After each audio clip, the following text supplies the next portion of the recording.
குவிட்ண்ணே. Next நம்ம பார்க்க போகிறது குவிட் தானே. 2019 மாடல் சிங்கிள் ஓனர் RXT-ண்ணே. இதுக்கெல்லாம் விலை ரொம்ப கம்மியாக கொடுத்துருவோண்ணே. மார்க்கெட்லேயே இல்லாத விலை கொடுக்கலாம். ஃபுல் லோன் வாங்கி கொடுக்கலாண்ணே இந்த வண்டிக்கு. 19 தானே? ஆமாம் 19, ஒரு ஓனரு, பெட்ரோலு, லோ கிலோமீட்டர் ஓடின வண்டி, 48,000 தான் ஓடி இருக்கு. ஆமாண்ணே. வண்டி இன்டீரியர்லாம் சூப்பராக இருக்கும்.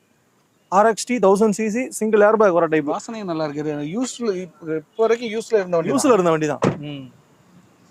சரி, கலருமே நல்லா இருக்கு. என்ன பிரைஸ்? என்ன மார்க்கெட் போகும்னு நினைக்கிறீங்க? 19 சிங்கிள் ஓனர். 19 சிங்கிள் ஓனர் என்ன 3 ரூபா, 250, 275 அந்த ரேஞ்ச் போகுமா? ஓகேண்ணே, கரெக்டாக தான் சொல்றீங்க. நம்மளும் அந்த விலை தான் கேட்குறோம். 2,300 ரூபா ஃபைனலாக கொடுத்துடலாண்ணே. ஓகே. ஃபிக்ஸடா 275 கிடைக்கும். ஃபைனான்ஸுமே உங்களுக்கு ஃபுல் லோன் பண்ணி தரேன். இந்த வண்டி 2,300 ரூபா லோன் வாங்கி தரேன். ஓகேண்ணே. வண்டி நல்லா இருக்கும். 48,000 கிலோமீட்டர் லோ கிலோமீட்டர் ஒன்று வண்டி. லோ கிலோமீட்டர்ல? ஆமா. வண்டியில எந்த வேலையும் கிடையாது. எடுத்தா அப்படியே கஸ்டமர் ஓட்டிட்டலாம். எடுத்தா ஒரு 5,000 கிலோமீட்டருக்கு டயரோட மாற்ற தேவையில்லை. டயர் ரீப்ளேஸ் பண்ண தேவையில்ல. எடுத்தா ஆயில் சர்வீஸ் பண்ணி வண்டி டிரைவ் பண்ணலானே. எந்த இஷ்யூஸும் இல்லை. நான் குவிட்லாம் வந்து ஃபேமிலிக்கு எடுக்கிறவங்க யோசிக்காம எடுக்கக்கூடிய வண்டி. குவிட் நல்ல ரீசேல் இருக்குண்ணே. ஆமா, ரீசேல் நல்லா இருக்கு. ரீசேல் நல்லா இருக்கு. நம்ம எடுத்துட்டு நாளைக்கு எங்கடா விக்கிறப்ப ரெனால்டு கம்பெனி விற்காதுன்னு நினைச்சு பயப்பட தேவையில்ல. நல்ல மார்க்கெட் இருக்கு. நிறைய சேல் இருக்கு. இன்னும் ரெனால்டு கம்பெனி தான் நம்ம ஊர்ல எல்லாம் கடைக்கோடியில எல்லாம் ஆபீஸ் வச்சிருக்காங்க. ஓகேண்ணே, நம்ம நெக்ஸ்ட்